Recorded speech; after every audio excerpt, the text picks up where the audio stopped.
मोदी और शाह का गजब प्लान, नायडू और नीतीश हैरान।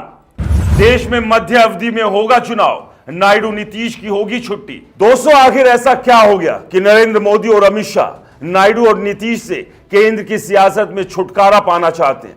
क्या कोई ऐसी रणनीति है जो मोदी और शाह ने तैयार की है जिससे एक ही कदम में कई लक्ष्य हासिल हो जाए? क्या इस रणनीति से नायडू और नीतीश की स्थिति कमजोर हो सकती है? क्या मोदी और शाह नायडू और नीतीश का प्रभाव खत्म करने या उनके दबाव से बचने के लिए ये सब कर रहे हैं? क्या गुजरात से लेकर दिल्ली तक अपने दम पर पूर्ण बहुमत की सरकार चलाने वाले मोदी और शाह अब गठबंधन की बैसाखी पर सरकार चलाना भारी पड़ रहा है?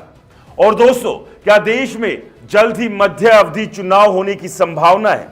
क्या मोदी और शाह इतना बड़ा जोखिम उठाने को तैयार हैं?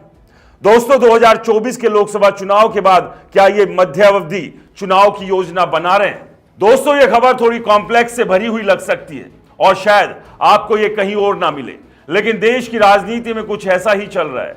मोदी और शाह को करीब से जानने वाले कहते हैं कि इन दोनों लोगों यानी मोदी और शाह का इतिहास देख लीजिए।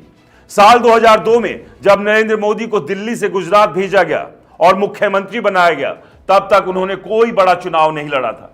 नेतृत्व संभालना तो दूर की बात थी, लेकिन वहां पहुंचते ही गोधरा कांड हुआ, फिर गुजरात में दंगे भड़के। कई राजनीतिक विश्लेषक मानते हैं कि यहीं से मोदी की असल पहचान बनी। वही दोस्तों, आपको याद होगा कि स्वर्गीय अटल बिहारी वाजपेयी की सरकार ने 2004 में इंडिया शाइनिंग का नारा देकर समय से पहले मध्य अवधि चुनाव कराने की घोषणा की थी। उस वक्त भी सभी राजनीतिक पंडित और विश्लेषक कह रहे थे कि अटल सरकार दोबारा आएगी, कांग्रेस का कोई मौका नहीं है। लेकिन नतीजे आए तो सब हैरान रह गए। अटल जी को अपनी भूल का खामियाजा भुगतना पड़ा। तो क्या मोदी और शाह भी ऐसी गलती दोहराने को तैयार हैं?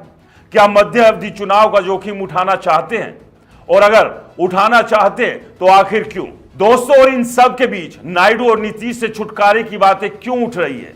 क्या नरेंद्र मोदी वाकई किसी दबाव में है? दोस्तों, आपने देखा कि चंद्रबाबू नायडू जब चाहते हैं दिल्ली आते हैं और अपने राज्य के लिए मोटा बजट लेकर जाते हैं। नीतीश कुमार भी कूटनीति से काम लेते हैं, कभी पैर छूते हैं, कभी तारीफ करते हैं, लेकिन अपनी मांग मनवा लेते हैं। यह सच है कि बिहार को विशेष राज्य का दर्जा देना मोदी सरकार के इरादे में नहीं है और नीतीश ये जानते हैं, इसलिए वो इस मुद्दे पर ज्यादा जोर नहीं देते, लेकिन दूसरी मांगे पूरी करवा लेते हैं। ये सब तो वो चीज है जो सामने से दिखती है, बजट में, नीतियों में दिखती है, लेकिन जो नहीं दिखता वो है मोदी और शाह की असल परेशानी। दोस्तों, 240 सीटों के साथ सरकार चलाना, गठबंधन की मजबूरी, नीतीश और नायडू का दबाव, ये सब एक ऐसी तस्वीर पेश करता है जो शायद मोदी और शाह को परेशान कर रही है। 2024 के लोकसभा चुनाव के बाद बीजेपी को 272 सीटों पर पहुंचाने की कोशिश में मोदी और शाह लगे थे। नीतीश की पार्टी को तोड़ने के लिए ऑपरेशन लोटस की शुरुआत हुई, लेकिन कामयाबी नहीं मिली। अगर मिली थी तो शायद बिहार विधानसभा चुनाव तक इंतजार किया जा रहा है। महाराष्ट्र में एकनाथ शिंदे और अजीत पवार के साथ चुनाव लड़ा गया, लेकिन कहा जाता है कि उनकी पार्टियों को भी कमजोर करने की कोशिश हुई। बीजेपी का लक्ष्य 272 सीटों का है ताकि किसी की मेहरबानी पर सरकार ना चलानी पड़े, क्योंकि मोदी को किसी से एहसान तले दबना पसंद नहीं। कोई उन्हें ताने मारे कि आप तो हमारे सहारे हैं, यह बात उन्हें बर्दाश्त नहीं। दोस्तों, आपने देखा देश के लिए बड़े बड़े फैसले लिए गए। मोदी और शाह ने कहा अगर यह गलत हुआ तो चौराहे पे सजा दे दीजिए, लेकिन जब दबाव में काम करना पड़े, ताने सुनने पड़े, तो ऐसा शख्स ज्यादा दिन बर्दाश्त नहीं कर पाता। दोस्तों, गुजरात से दिल्ली तक मोदी और शाह ने वही किया जो उन्हें ठीक लगा, अपनी पार्टी के लिए, अपनी सियासत के लिए। यह देश के लिए ठीक था या नहीं, यह अलग बहस है। लेकिन अब 240 सीटों के साथ 272 तक पहुंचने की चुनौती और गठबंधन का दबाव उन्हें परेशान कर रहा है। ऑपरेशन लोटस की तैयारी हो चुकी है, लेकिन कामयाबी नहीं मिल रही। साथ ही बीजेपी में 75 साल की उम्र की गाइडलाइन की बात भी उठ रही है, जो खुद मोदी और शाह ने बनाई थी। आडवाणी, मुरली मनोहर जोशी, यशवंत सिन्हा जैसे नेताओं के लिए।